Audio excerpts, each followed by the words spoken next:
একদিন বনের রাজা সিংহ সিদ্ধান্ত নিলেন বনে একটি স্কুল তৈরি করতে হবে। সে কারণে তিনি বনের সব প্রাণীকে তার গুহায় ডেকে পাঠালেন।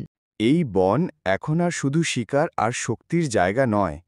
আমাদের ছেলেমেয়েরা কেবল দৌড়ানো আর গর্জন করলেই চলবে না, তাদের শিখতে হবে বুদ্ধি, বিবেক আর জ্ঞান। তাই আমি ঘোষণা দিচ্ছি, এই বনে একটা স্কুল হবে। সেই স্কুলে হরিণ, বাঘ, হাতি, বানর সবাই তাদের ছেলেমেয়েকে পাঠাবে। আর সেই স্কুলের মাস্টার হবে শিয়াল। পরের দিন সকালে শিয়ালকে ডেকে নিল বনের রাজা সিংহ। সে জানতে চাইল শিয়াল বনের বাচ্চা প্রাণীদের কি কি শেখাবে। শোনো শিয়াল ভাই, আমাদের জঙ্গলের বাচ্চাদের শেখাতে হবে কিছু গুরুত্বপূর্ণ বিষয়।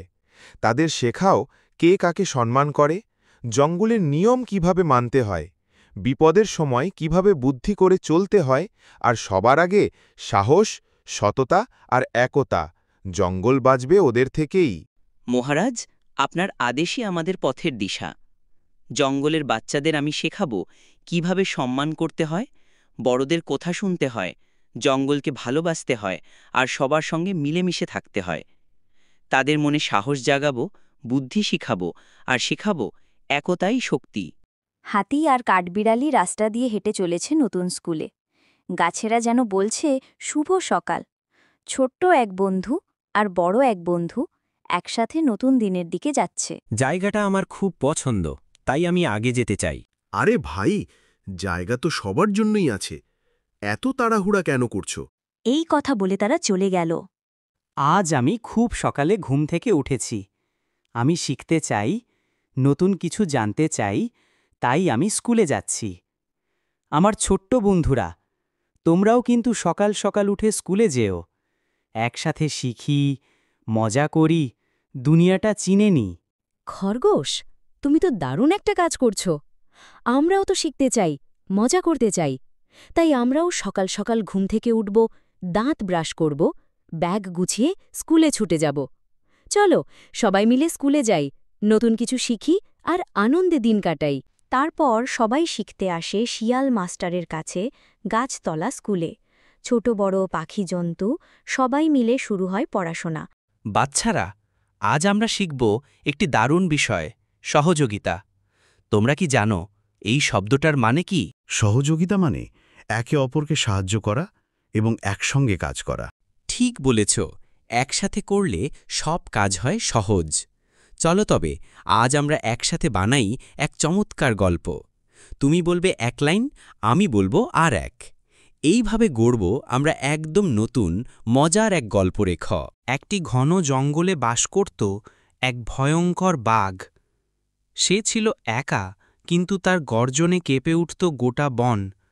প্রতিটি প্রাণী তার পথ এড়িয়ে চলত, কারণ সবাই জানত এই বাঘের রাগ ভয়ঙ্কর। জঙ্গলের মাঝে ছিল একটি গুহা, পাথরে ঘেরা, ঠান্ডা ও ভয়ের ছায়ায় ঢাকা। সেই গুহায় থাকত এক গর্বিত বাঘ। তার গর্জনে কেঁপে উঠত বনজীবন। বনের অন্য সব প্রাণী কখনোই সেই গুহার ধারে কাছে ভিড়ত না, কারণ তারা জানত গুহার মধ্যে লুকিয়ে আছে এক নির্ভীক শাসক, যে মুহূর্তেই হয়ে উঠতে পারে ভয়ঙ্কর। কিন্তু সেই ভয়ঙ্কর বাঘের ছিল এক অদ্ভুত বন্ধু, এক ছোট্ট পিঁপড়ে। হ্যাঁ, ঠিকই শুনছ, এক ক্ষুদ্র পিঁপড়ে। সবাই অবাক হতো, কিভাবে এত বড়, এত শক্তিশালী এক জানোয়ারের বন্ধু হতে পারে এমন এক সামান্য প্রাণী। তবে বাঘ জানত, বন্ধুত্ব মাপা যায় না আকারে, শক্তিতে নয়, বরং হৃদয়ে। আজ তোমরা দেখলে একা একা যেমন গল্প হয় না, ঠিক সেই রকম শেখাও একা একা হয় না। আমার ছোট বন্ধুদের বলছি, তোমরা কি বুঝলে আজ? একাই কোনো কাজ ঠিকভাবে হয় না, সবাইকে নিয়ে একসাথে কাজ করতে হয়, তবেই সেই কাজে আনন্দ থাকে, মজা থাকে। তাই আজ থেকে তোমরা সব কাজে বন্ধুদেরকে সাথে নেবে। একসাথে কাজ করলে শেখাও হবে, আনন্দও হবে। আমার ছোট বন্ধুরা, আজ আমরা ইংরেজি শিখব। তোমরা মনোযোগ দিয়ে শুনবে এবং চেষ্টা করবে মনে রাখার। ইংরেজি শেখা মজার, আর আমরা সবাই মিলে মজা করেই শিখব। চলো শুরু করি। বাচ্চারা শোনো, আমি এখন ইংরেজি বলবো, তোমরা সেটা বাংলায় বলার চেষ্টা করবে। ছোট বন্ধুরাও চেষ্টা করবে, ঠিক আছে? I can see a blue sky. হাতি তুমি বলো তো এই ইংরেজি কথাটা বাংলায় বললে কি হবে? এই ইংরেজি বাক্যটার বাংলা আমি পারব। এর বাংলা হবে, আমি একটি নীল আকাশ দেখতে পাচ্ছি। Today the sun is extremely hot. বানর তুমি কি পারবে এই ইংরেজি কথাটার বাংলা বলতে? হ্যাঁ, আমি পারবো ইংরেজিটা বলতে। আজকে সূর্য অনেক অনেক গরম হয়ে আছে। I love animals and birds very much.